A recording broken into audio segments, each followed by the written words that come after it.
This show is listener supported.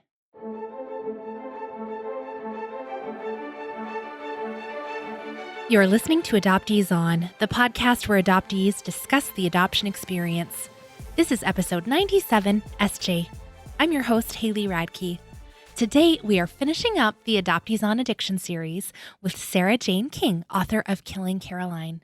SJ shares her story with us, including some vulnerable moments discussing secondary rejection, all the different ways addiction showed up in her life, and incredibly, she stuns me with a story I absolutely was not expecting. We wrap up with some recommended resources, and as always, links to everything we'll be talking about today are over on adopteeson.com. Let's listen in. I am so pleased to welcome to Adoptees On, Sara-Jayne King. Welcome, SJ. Thank you so much. It's so great to be with you. Yes, and I really wanted to interview you for a long time, and now we're in the perfect series to get to chat about your story. So why don't you start out with that? Share a little bit of your story with us. Yeah, so it's quite a strange story. Although I know that we're going to be speaking to, or lots of adoptees will be listening, so perhaps it won't be as strange when I sort of talk about the ins and outs of the story. But essentially, I was born in South Africa in 1980, and people will obviously know that in South Africa at that time, the country was under apartheid, which meant that obviously black and white people, a number of very horrific laws were in place, but one of them was that black and white people couldn't have relationships. My biological mother is from the UK, and she had met a white South African while she was at university in the UK. She then returned to South Africa where he had grown up, and they began living and working together in Johannesburg, which is one of our biggest cities here in South Africa. And it was while she was working that she met my biological father. And she was actually working in the hotel that was owned by her boyfriend's parents. So there's now this sort of love triangle going on, but a very illicit one. And it was only when she discovered she was pregnant, really, that the trouble became sort of on the surface, as opposed to where it had been previously sort of very much a cloak and dagger relationship. They both risked being thrown in prison had they been discovered. My father, probably worse things could have happened to him. And so she had me, told everybody that she was expecting her first child and was delighted, thought that this was the child, or wanted the child to be her boyfriend's child, or her now husband's child. She married shortly after discovering she was pregnant to her boyfriend at the time. And it was only when I was born that it became obvious, about 3-4 weeks after I was born, that I couldn't possibly be a white child. And it was suddenly realized that actually I must have been the product of the relationship that she'd had with my biological father. And a plan had to be concocted to get this child, as she says, out of the country, because would have been threatened with, as I say, going to jail.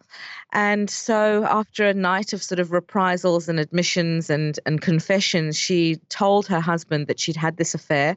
His reaction was, "You have to get rid of this child." You have to remember also the context of apartheid South Africa was that, and still sadly today, is that racism is rife in this country. And it wasn't just a case of purely just the government. It filtered down into society to such an impact that it would have been absolutely horrific for anybody to have realized that my mother had a sexual relationship, had any relationship beside possibly employer-employee with my biological father. It just simply wasn't done. It simply wasn't allowed. And so eventually the decision was made to take me overseas to the UK and have me adopted. And that's what happened. And they, with the support of medical staff here, they concocted a story that I was suffering, still that I was a white child, that I was suffering from a disease which was essentially like a very bad type of jaundice, which they said explained my darkened skin. And they took me to the UK and took me to the Great Ormond Street Hospital, which is one of the top children's hospitals in the world, I think, but certainly in the country, in the UK. And instead of seeking medical treatment there, they sought the help of social workers to place me for adoption. Oh my goodness. That is a crazy story. And unbelievable. Yeah. So you were placed for adoption in the UK, and then your biological mother went back to South Africa? That's right. So I was placed for adoption with the people that I call mum and dad, and at 7 weeks old, and my biological mother and her husband returned to South Africa. And obviously, they returned without a baby. They needed to explain where the baby was, and so they told this outrageous lie, this horrific lie, that the baby Caroline, had died. I can't, oh my gosh. Yeah. And that's the title of your memoir, Killing Caroline. Yeah, that's Wow. Okay. So you find this out many, many years later. And looking back on that, what does that feel like to know that this is the plan that they had to come up with? I mean, it's a difficult one in that the minutiae of everything I learnt about when I was much older, but I always knew that I was adopted. I couldn't really hide it. I was I was adopted transracially, so there were, even if I hadn't realised myself that it was strange that as a black child was being raised by white parents, other people are, and I'm sure other transracial adoptees will sort of agree with me on this. Other people are really quick to point out, well, you can't possibly really be from this family. Mm. And so it was the as I say, the minutiae of it only came out later. I discovered a letter that my biological mother had written about a year after she'd relinquished me for adoption. And yeah, it's funny, we talk about the terminology in adoption, and it is hugely important, I think, the vernacular around it. But and I know that the politically correct term is relinquishment. But for me, she gave me up. That's what happened. She had a choice. She could have raised me in the UK, and she chose not to. She gave up her baby for adoption, and that's the only way that I can see it. But I mean that I was giving a talk today about the book, and it's funny, and people always want to know, well, what were your feelings around her giving you up? And really, the feelings around her giving me up for adoption are certainly nowhere near as strong as the secondary rejection that I experienced later, which we'll talk about later, I'm sure. But the actual act of giving me up in that moment as a 7-week-old baby, I feel that I have to reserve judgment in a way, because I wasn't in that situation, and it was what it was. I didn't go to a horrific family. This is another thing about adoption, is that oftentimes when we share as adoptees, I think about our stories and we speak about our pain, there is an assumption that therefore the families that we must have been adopted into must have been horrendous. Well, mine weren't. My family wasn't horrendous. Yes, there were problems, and I write about that in the book, but they weren't bad people. They're not bad people. But I just, the trauma that had happened to me, and then my adoptive brother, who was also adopted into our family, it was so great, and the existing trauma that already existed in the family before we even came along led to the problems. And it's interesting. Often I hear adoptive parents say, yes, but perhaps you should be grateful. We've all heard that one before. You should be grateful. You're so lucky that you went to a family that loved you. Well, I'm sure that 99% of adoptees go to families that love them, probably even more than that. But that doesn't stop there from being an enormous amount of pain surrounding adoption. So to answer your question, my thoughts around the lie that she told, there are days when I hate her for it, and I hate her with a hatred that is so raw that I sometimes don't know what to do with myself. And then there are other days where I'm able to be a little bit more pragmatic about it and think, I wasn't in her position. I don't know, I can't judge her for that. Mm-hmm. But yeah, as I said, it was the secondary rejection that really was the nail in the coffin of how I feel about my biological mother, and how I think I'll probably feel about her until the day I die. Mm. Well, why don't you tell us about that? When did you search? How did that come about? So because I'd always known about being adopted, I didn't really have a great desperation. It's not like I one day found out, and so there was an impetus for me to suddenly discover who these people were. And also the story that I'd been told and the letter that she had written were all very much in a very sort of agreeable way. And that as much as the situation surrounding my adoption and coming from apartheid South Africa, and that being really the criminal in all of it was and how it was presented to me was that the baddie in the story, the villain in the story was apartheid South Africa. It wasn't people. It was an institution. It was a political system that had done the damage. But the older I got and the more that I began to fit pieces of the jigsaw puzzle together, I began to realize that actually, no, that there were a few more villains in the story. But when I was about 19, I decided just before going to university that I wanted to make contact with my biological mother. And it was one of those things. I didn't want another mother. I didn't, which is always, I think, what people who aren't adopted always assume, that you want to go back and you're desperate to form a mother-daughter or mother-child relationship. And speaking to friends of mine who are also adopted, that's never what it is. It's really just about answering those inherent questions of, who am I? Where did I come from? Where do I get my eyes from? Whose smile do I have? Do my hands look like my grandparents? I mean, all these really small things, but that add up to the one thing that we struggle with as adoptees. And I think that is identity, and particularly as transracial adoptees as well. So I'd got in contact with her via the adoption agency. And in fact, she left over the years. She left South Africa. She'd lived in Germany and Italy. She now lives in the United States. And all the time that she'd moved, she'd sent messages to the adoption agency saying, this is my new address if Sara-Jayne wants to get in contact, and all of this sort of thing. However, when it came to actually getting in touch, she'd obviously had a bit of a lapse of memory that she'd done this, because the response that I got was absolutely devastating. And I'm sure that other adoptees will also relate to this, that she wanted nothing to do with me. She said, you are the worst mistake I ever made. Do not contact me again. And the blow was extraordinary, because that's not what I had been led to believe by her own actions. That's not how I had been led to believe that was going to happen. In hindsight now, I was still very much in the fog at this stage. It should be said, I hadn't come out of the fog at all. I still thought I should be very grateful for being adopted. I still felt that I should be very apologetic for even wanting to know about my biological family. Apologetic on both sides, from the point of view of my adoptive parents, in terms of how could you be so cruel, and also in terms of my biological mother, which is, you did a great thing for me.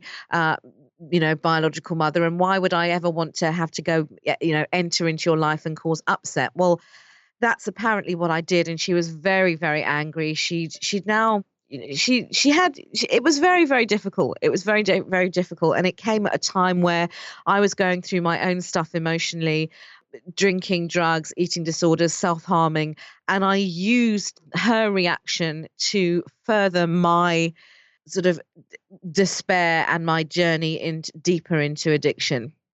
Well, I wrote down this line from your book: the disgrace of being reviled by one's own mother. That was too much. Yeah. And when I read that, I was like, oh my gosh. Like, I have secondary rejection as well, but I had a brief relationship with my mother. So we were in contact for about 4 months before she cut off contact. So my timeline was a little bit expanded, because you had this letter from her that you were she sounded lovely and wanted to know you, and explain some of those things. And then when you reached out, just to hear those harsh words, I can't imagine. I've never had an interaction with anybody before or since that was as cold, and I'm a journalist by profession. And so I speak to and interview and speak to a lot of people. And I've never, and of course this was personal, but I've never had an interaction that was as cold, as detached, as I felt cruel at the time. I mean, this letter, and I memorized passages of this letter that she wrote back, and her explanation was, is the pain that you are feeling now worth the fact that I now have to go back into that time? And I thought, what an extraordinary thing to say.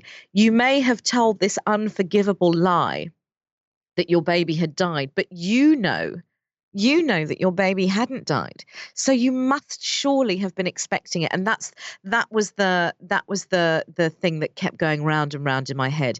You must have been expecting it. You must have been expecting it, or expecting me. And it would seem that she wasn't. I think with whilst the baby died, the lie very much lived on, and I think she perhaps internalized that. And I think if you tell yourself something for long enough and with enough ferocity, then Mm. it can become true in one's mind, perhaps. Yeah, yeah. I think that's true. I think that's true for a lot of people that have buried shame, and you just kind of do what you can to survive it, I guess. Not excusing the behavior, but yeah. Sure.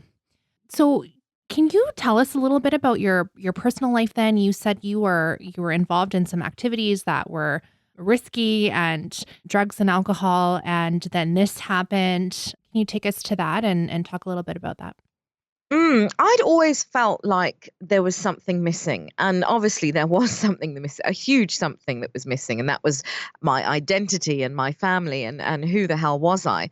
And so from a very young age, I started to try, and we talk about in recovery, filling the hole in the soul. And that's what I was trying to do. And I was trying to do it with food. I was trying to do it with inappropriate relationships, inappropriate attachments. I mean, my attachment disorder is off the scale, I think. And also with drugs and alcohol. And that's despite the fact that I grew up in a household where my adoptive brother was also an alcoholic and an addict, and his biological mother had been a chronic alcoholic also. And you could, as far as we knew about his past, you could trace back and back and back. So for a long time, I swore off drugs and alcohol because I knew what was happening. I could see what was happening in our family with my brother. But my drug of choice, I suppose, as it was from the age of about 12, was eating disorders and self-harming. And that would range from anorexia, bulimia, compulsive eating, binging, purging, anything to change how I felt. I would eat to change how I felt. I would not eat to change how I felt. I would overexercise to change how I felt. I would eat compulsively. I would binge. I would purge. Anything to not feel this inferiority, and to anything not to feel like me, the me that I felt had been such a mistake. Then when I got to university, and interestingly, this sort of coincided with the secondary rejection. Suddenly, I had more freedom than I'd had before, and I began drinking and using drugs quite heavily. Again, the eating disorder was the thing that really took me down and took me into my sort of the pit of my worst. And I was also dealing with undiagnosed bipolar borderline personality at this time, so there was to add that to a dual diagnosis, although it hadn't been diagnosed. I was Yeah, I was troubled. I was so terribly unhappy. Interestingly, all this time at that point, I still wasn't out of the fog, still didn't know, still couldn't pinpoint the source of the misery. And in fact, it was only I eventually ended up I moved around a lot. I did we call them in recovery geographicals. I moved because I wanted to go to places where I wasn't. But unfortunately, the problem with moving is that you always take yourself with you. And so I kept following me around, and I eventually ended up living in Dubai for a while, and that really for me was where things just went really, really bad, and to such an extent that I found it necessary to book myself into a clinic, into a rehabilitation center, and it just so happened that the rehab that I booked myself into was in South Africa. Mm. And you share some of this in your memoir, but you do want to talk a little bit about that and how adoption issues kind of, looking back, we kind of know this is underlying for a lot of adoptees that struggle with addiction issues. But in the moment, did you know that? How did you come to realize that? I had no idea. Because I thought I was okay with my adoption. I thought it was fine. Again, I was so thick in that fog. And also I was thick in whatever, and I think so many of us adoptees feel that, is that even if you sense that there might be something, or the thing that is troubling you might somehow be connected to your adoption, I think so many of us have learned to shut up. Don't say anything. For goodness sake, don't say anything about it. You are going to be seen as ungrateful. You're going to be you might be rejected again. That's the big thing. Mm. So even though I had this sense of, I don't know who I am. And the reason I don't know who I am is because I'm adopted and nobody can help me. And when I talk about adoption in my family, it's dealt with in a way that makes me very uncomfortable. Something doesn't make me comfortable about it. My parents, my mum and dad, are sort of hailed by everyone as these saviors, the typical kind of transracial white savior syndrome. And I sort of would sit there in around, when friends and family would come round and they would talk about adoption, and they would talk about my parents in this light of, oh, you've done such a wonderful thing taking in these children. And what I heard was, you've done such a wonderful thing taking in these unwanted black children. That's what I heard. And I think to an extent that's what was being said, actually. I don't think this was just a figment of my imagination. There was very much a sense of, I grew up in a very privileged background, in a very privileged area. My parents were very educated. I went to very good schools. We lived in nice houses, all things that, two black children, one from God knows where and the other from South Africa, would never have had access to. And that somehow, again, my life with them would definitely have been better. Don't we hear that all the time? Well, what if you'd stayed with your biological family, it would definitely have been worse. Well, we don't know that. We don't know that. And that's one of the things that I've learned coming out of the fog. But to go back to rehab and addiction, it was when I came out of, I touched on my adoption a little bit in rehab, but again, I didn't know. I think I was possibly scared to delve too far into whether my adoption had anything to do with all the horrible things that I was feeling and horrible things I was doing to myself. And also, I didn't know. The other thing for me about being an adoptee is that I wait for permission to do everything. I wait for permission for a feeling. I wait for permission for a behavior, because I don't know if that feeling or if that behavior is going to be rejected. So I never know. I'm getting better at it now. I'm 12, 13 years in recovery. And I'm also, I do a lot of work around my adoption stuff, and I forgive myself a lot of stuff. And also I put a lot of stuff back where it belongs. The shame, the guilt, the hurt, the trauma, the stuff, my adoptive mom not being able to have kids. I don't take that on anymore. It's got nothing to do with me. I put that right back where it belongs. The shame that my biological mother had having an affair with a black man in apartheid South Africa, of cheating on a partner. I put all that back where it belongs. And my goodness, it makes me walk a lot easier and sleep a lot better at night. But it was only when I came out of treatment that I had, somebody had sent me an email from a rehabilitator, and I was back living in London. Somebody had sent me an email, which was from a rehab in the UK, and they held talks every month at a library, in fact, in central London. And one of the talks was, and I remember seeing it so clearly on this email, the link between adoption and addiction, and suddenly something clicked. And that was all it said. It was just that subject line, the link between adoption and addiction. And I thought, if I do anything, and I was still quite troubled at this time. I was clean, I was sober, but I was in very, very early recovery, and I was still very, very raw, I think. And so I thought, if I do anything on this particular day, I must get to that lecture. And I remember it so clearly. There was a hall, a library, lecture hall, packed full of people. And we sat down, and there was a guy who was an expert on this very topic, an expert on adoption and addiction. And he spoke my story. And within the first 5 minutes of him speaking, I was just bawling. And I looked around, and other people were bawling, and other people were looking at him and nodding their heads and wiping the tears from their faces, and reaching out and holding other people holding the hands of strangers who were also relating to this. It was the most powerful thing. And there was a break halfway through, and being addicts, most of us all ran out to go and have a cigarette, and we were sort of standing around having a cigarette. And I couldn't believe, that I was meeting other adoptees. I couldn't, because I'd never had. There were 3 little girls at my school who were adopted, but we never spoke about it. It was the unspoken thing. They were also transracially adopted. I'd never met other adoptees. I'd never met adult adoptees. I'd never met adult adoptees who were happily saying, I hate the fact I'm adopted. It destroyed my life. And they were saying it without apology, and something clicked. And that for me was when really was when the work started around, okay, you need to explore this link between your adoption, your feelings of rejection, your attachment issues, your abandonment issues, and the fact that you are constantly seeking a different state of self. How transformative. Wow. Okay. Who was the lecturer? That sounds like Paul Sunderland. Yes, it was. It Are- was. You That's saw, exactly. that's the video everybody keeps talking about. That's the video. I was in that lecture. Oh I my was in that gosh. lecture. Yeah, I was in that lecture in London, in Kensington in London. Yeah. Wow. Yeah. Okay, I have goosebumps. No. Yeah, that's exactly who it was. Yeah. And I was sitting there on my own in early recovery with this hall full of people. Yeah, I must go and look at that.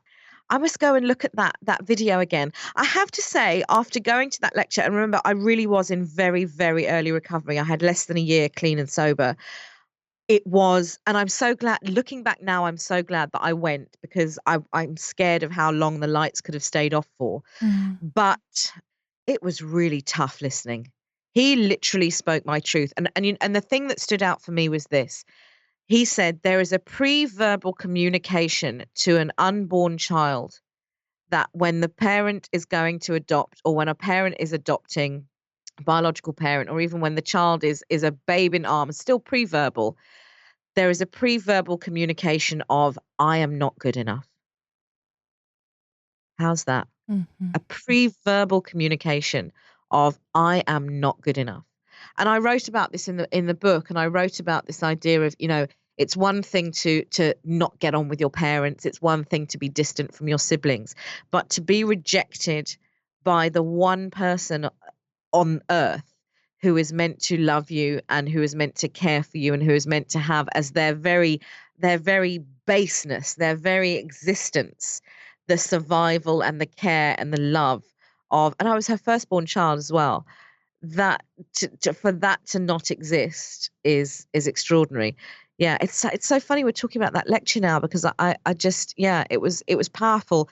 And it was, I probably, in terms of looking back now, I probably had no business being there, being that early in recovery. Luckily, I had quite a solid recovery, so I think I went and spoke to my sponsor about it, I think, and said, I've been to this lecture and it was really difficult. But that's the other thing with addiction, and I would love for this to change, and I would hope that I would be a part of this, is that when we go into recovery, and I'm got clean through a 12-step program, and there is still so little known about adoption.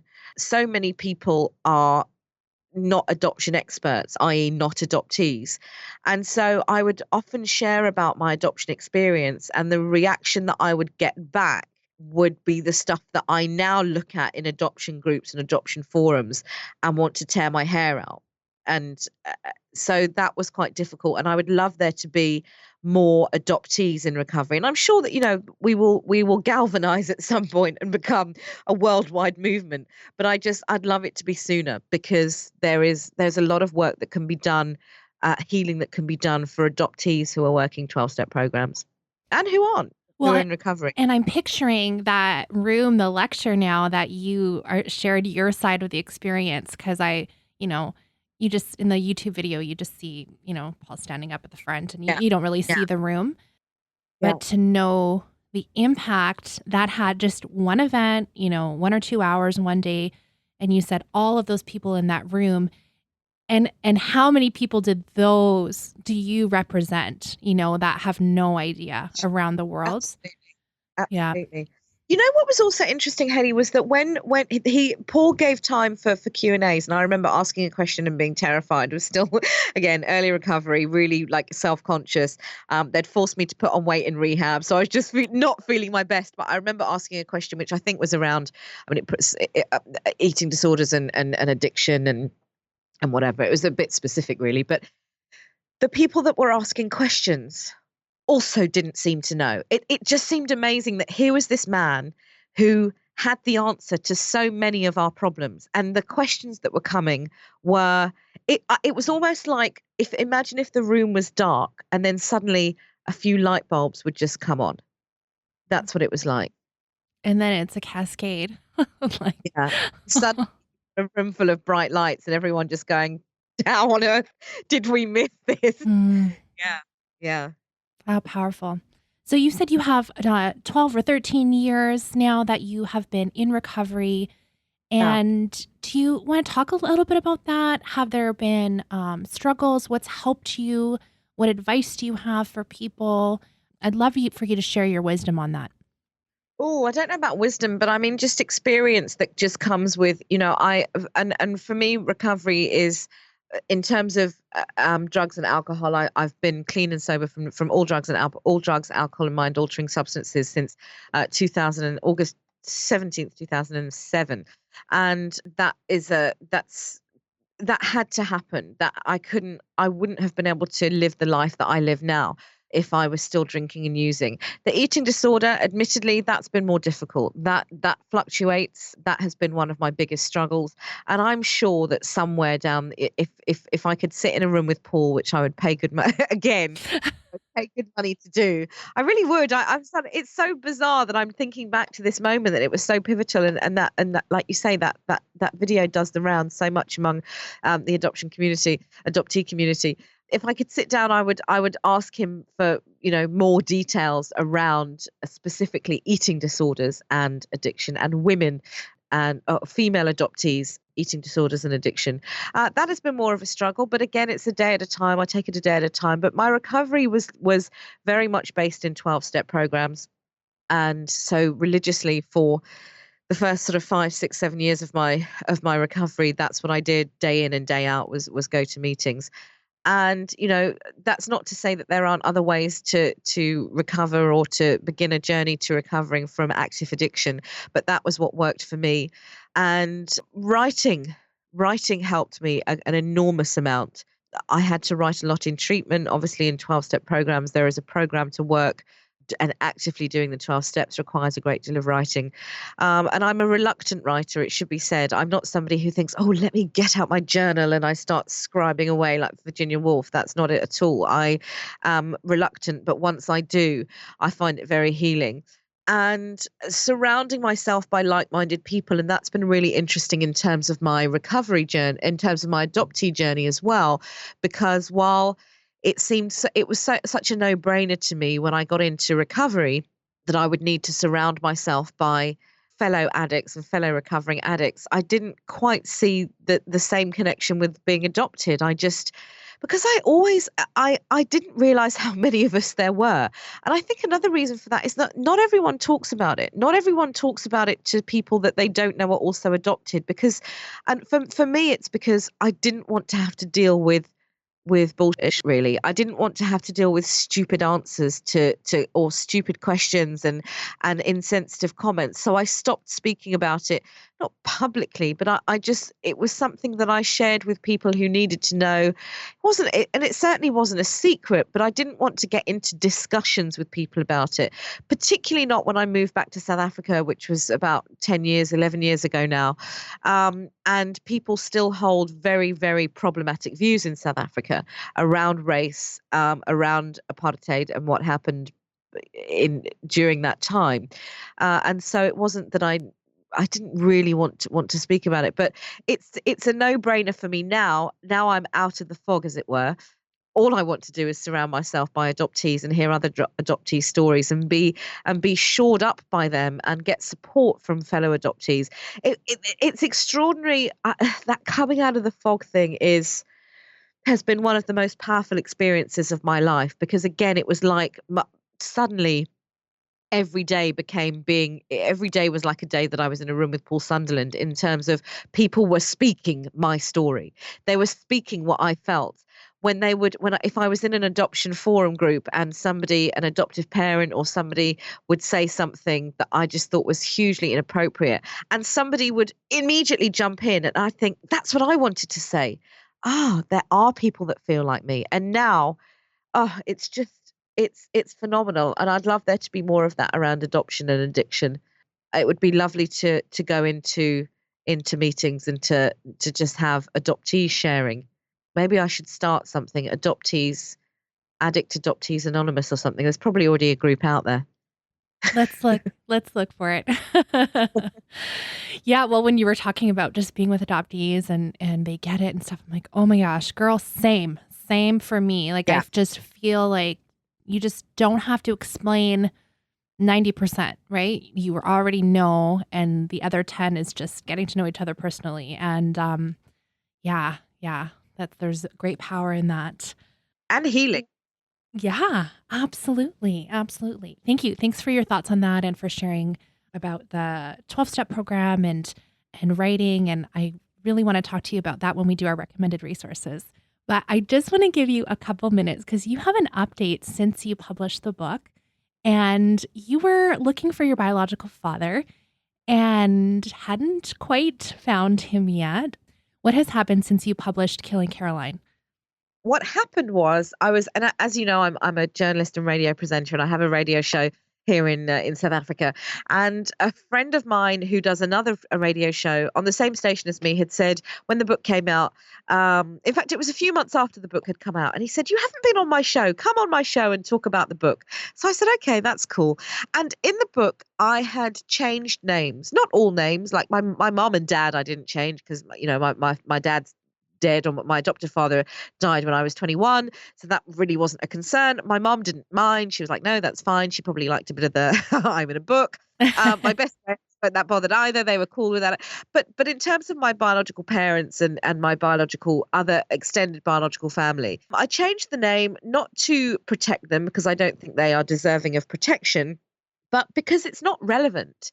What I didn't want to happen was for people to read the book and to then go and perhaps, in this world of social media and Google and things, be able to go online and find these people and perhaps get involved in something that I wouldn't want, that as much as I'd written a memoir about it, was still private. It was still my private sort of family, as it were. So Wait, you didn't want me going and emailing your biological mom and telling her what I thought about her? well, this was before the book. Now I'm like, want her email address, just hit me up. It's so funny you say that because the number of people who say that, who, and particularly who've after having read the book, they say, God, if I could get hold of that woman. And I think, I have to say, and I know it's probably not a very nice thing to say, but I feel a great deal of support in that, because I do feel that wronged by her, and I think she's behaved appallingly. That said, would I want people to go and email her? No, I wouldn't. And so that was the reason that I changed names in the book. It didn't matter. It didn't matter what people's names were. As much as, and I should just say again, as much as I think names are hugely important, and this is one of my bugbears as an adoptee, is when adoptive parents change their children's names. I just find it abhorrent and awful and unnecessary. But for the purposes of the book, it didn't matter.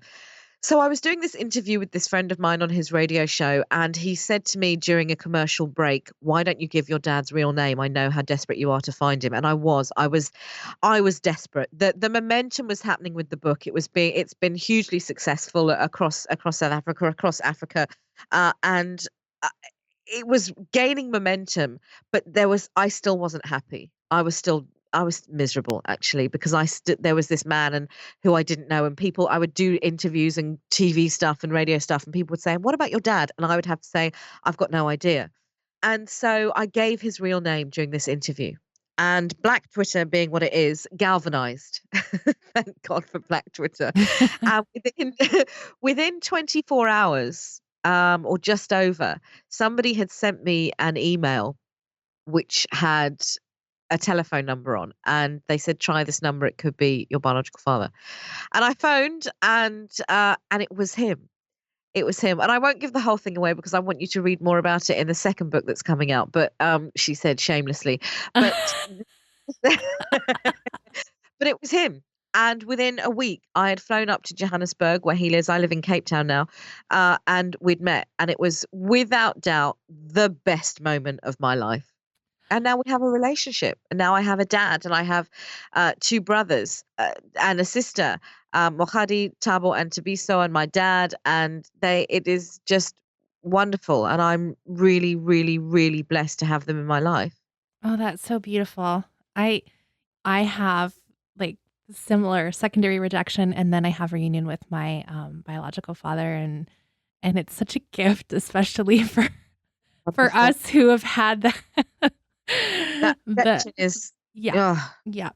So, yeah. we get like there's a nice piece and there's a really ugly piece. So And I'm how was your reunion with him? Was it wonderful?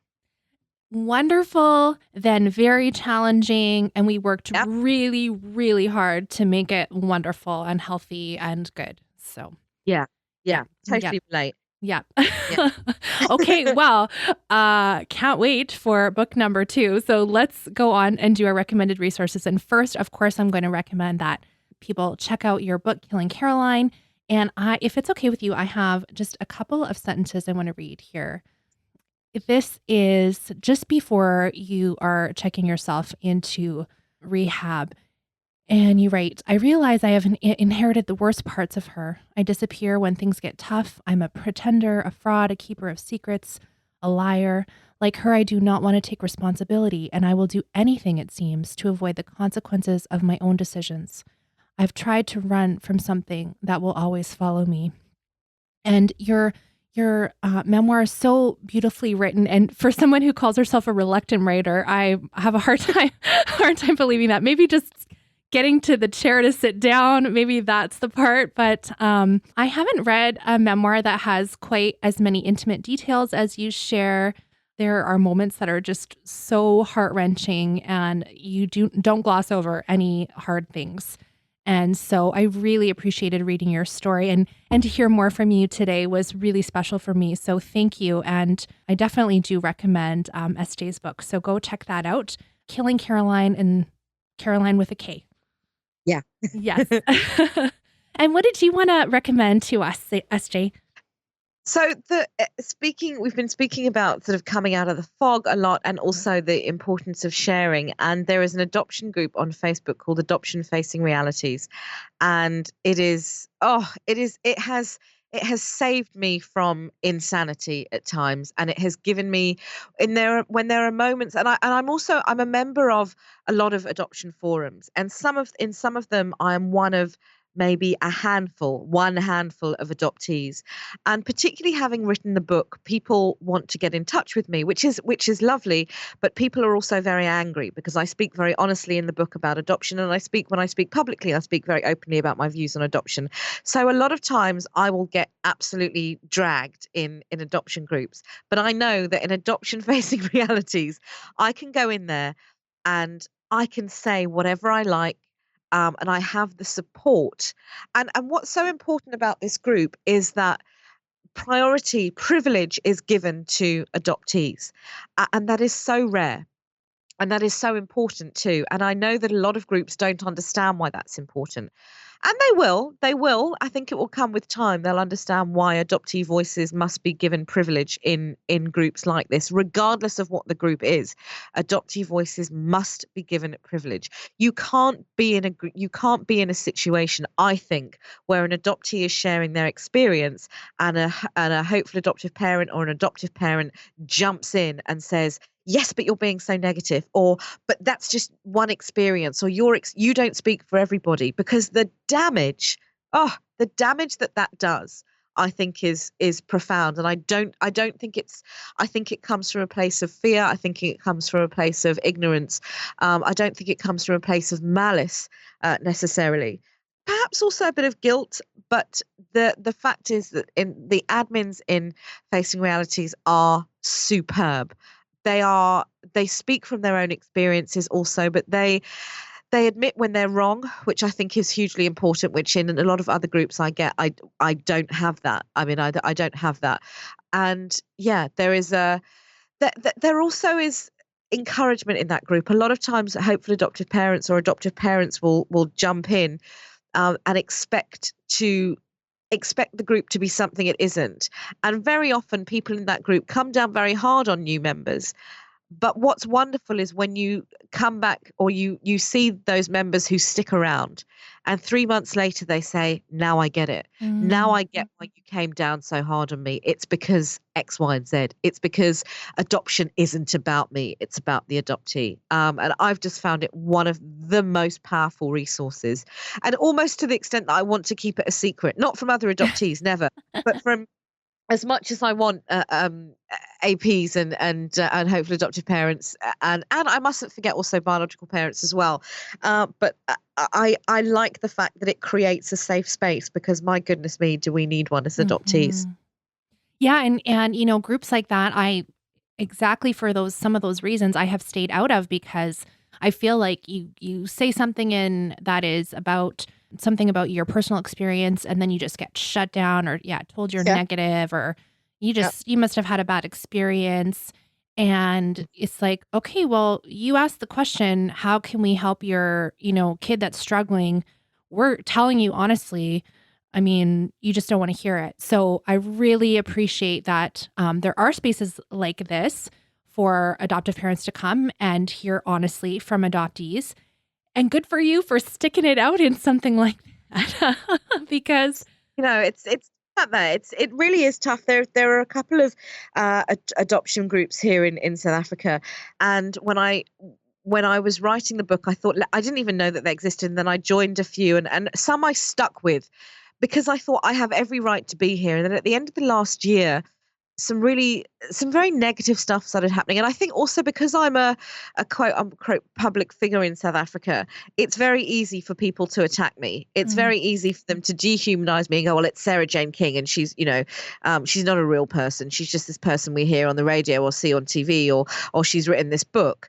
But the reality is that I am, this most fragile little ego. I'm an adoptee at the end of the day, and I'm an untreated adoptee. I've still got a lot of healing to do. And so when I have people, when people come at you in that way, and some of the most awful things were being said, and I ended up leaving the group, and it was something I swore I'd never do, because I believed that I had a right to be in that group. But it became a balancing act of, which is more toxic, which is better for me. Is it better for me to stay in this toxic environment, or is it better for me to empower myself and leave and remain in groups like Facing Realities, who are doing good work and important work with a semblance of knowing what they're doing as well? oh, that's wise. That's very good. Okay, well, I want to let everyone know where they can connect with you online, and where can they find your first book. Okay, so you can connect with me online on all social media. So that's Twitter, Instagram, and Facebook at This Is SJ King. So that's across the gamut of social media. And also you can buy the book online for Kindle at Amazon, or you can sorry, I've got a cold, Amazon, or you can order it from I think you can order it from Barnes and Noble. I think it will fly in from the States, or loot.coza, so that's LOOT .coza, or Waterstones in the UK, which is at waterstones.co.uk. Wonderful. Thank you so much for sharing it with us today, SJ. I just had so much fun talking with you and hearing your story. Thank you so much, and thank you so much for having me, and thank you for doing what you do, because it's really important that somebody does and that we have a voice. So yay for Adoptees On. Yay. Thank you.